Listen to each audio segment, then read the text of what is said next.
Okay, here we are shooting our gluten-free 2.0. First, you start out by removing your frozen gluten-free dough from Greco out of the freezer. Now what we're doing here is we are removing the dough while it is frozen so that when we go to use it later on in the day, it's ready to go and it won't get stuck to the bag. So, from frozen, bag open,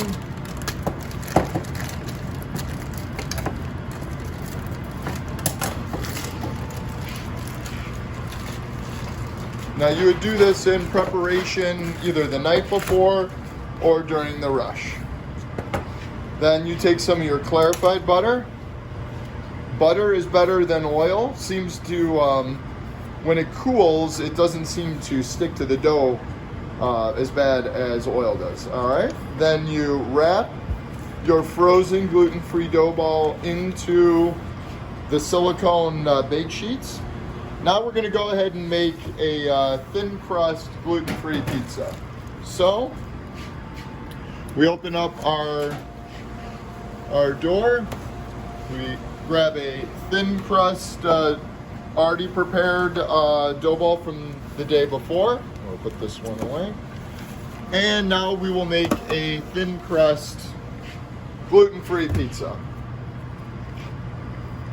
So notice that it is far less sticky than it would be if it was in that baggie.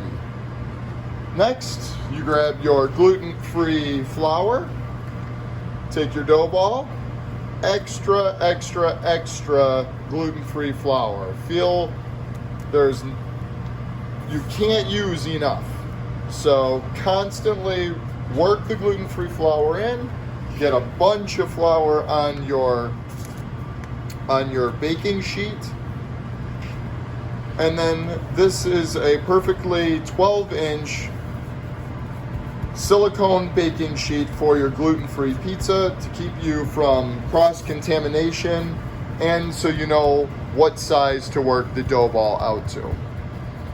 Making these pizzas during the pizza rush should not be an issue because from start to finish the whole process is less than 90 seconds. So again, lots and lots of flour on your hands, like he's almost already all the way out to the edge. And there you go. That's about the same time it would take for you to get a dough ball out from underneath and to run it through the sheeter. And then you're just off to making a traditional thin crust pizza. So you grab a peel down low. Throw that on.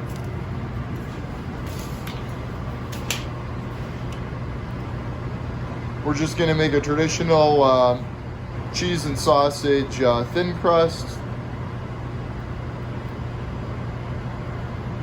But obviously the process is the same, just depending on the toppings. Alright. We'll get the queso.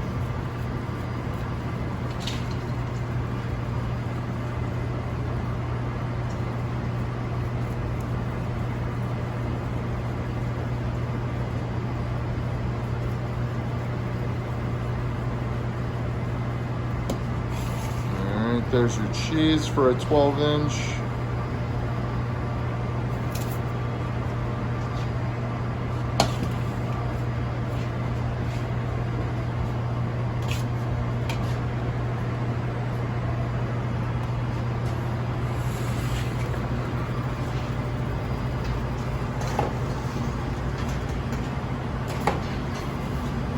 All right, once your pizza has been made, it's just like you would any other pizza. It's basically the same amount of time. Silicone sheet and all go in. Close that. Now, while that's baking, we're going to show you how to make a Chicago style. Now, it's the same process. You get the dough the night before while it's frozen.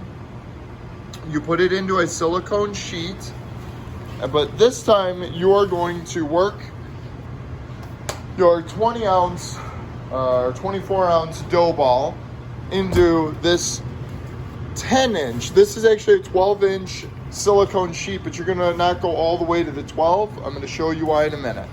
So you take your deep dish dough ball, again, right into the flour. There's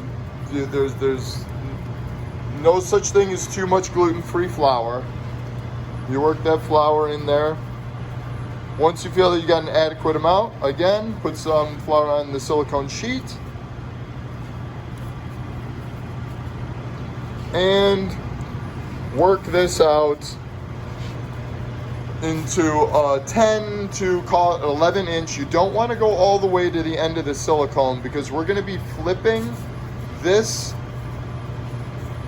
crust, this shell, into the pan, and it's a 12 inch Chicago style pan. So you keep working it, you're working it, get about halfway.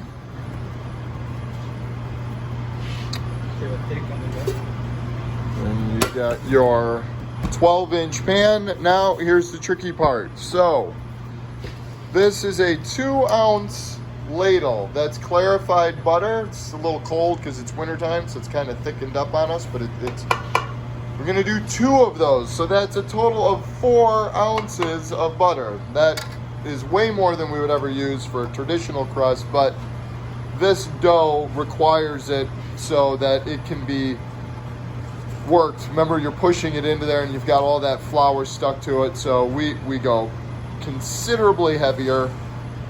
Now there's a 12 inch circle underneath, so it's firmed up. Basically takes it to ready, flips it right into his pan, and just like you would making working a pan into the sheet, you now push it out and create an edged crust.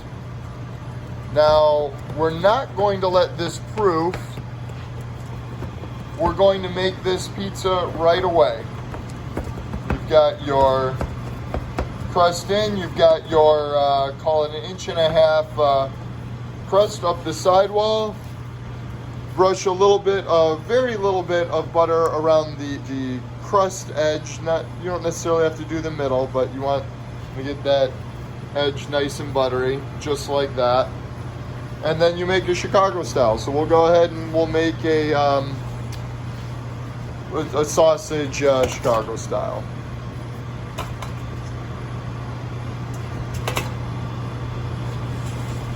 Fresh. And just like you would do a traditional Chicago style, put your meats on first. We're gonna put that in the oven for 10 minutes. Right on the shelf. We're not going to be putting a screen underneath until the second half. You do have to put a screen underneath on the second half to keep that crust from getting too crunchy on the bottom. But the first part, you want to shock it, you want it to rise. So while this is cooking, the first 10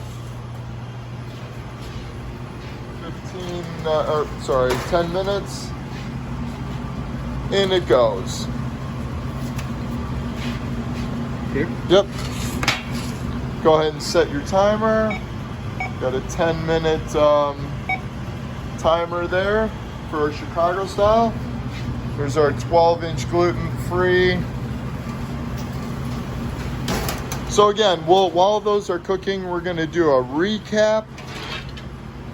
From frozen, you're gonna cut the dough balls out from your freezer.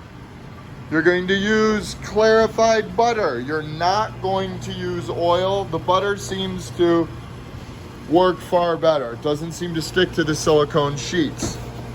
You're going to use your you're going to place your dough balls in a Cambros container marked thin. Make sure you have your containers marked. This one is deep dish. Keep them cool. They are good inside of the cooler for up to 7 days. So make sure you label them and know that you can use them for 7 days. And this is the end of part 1.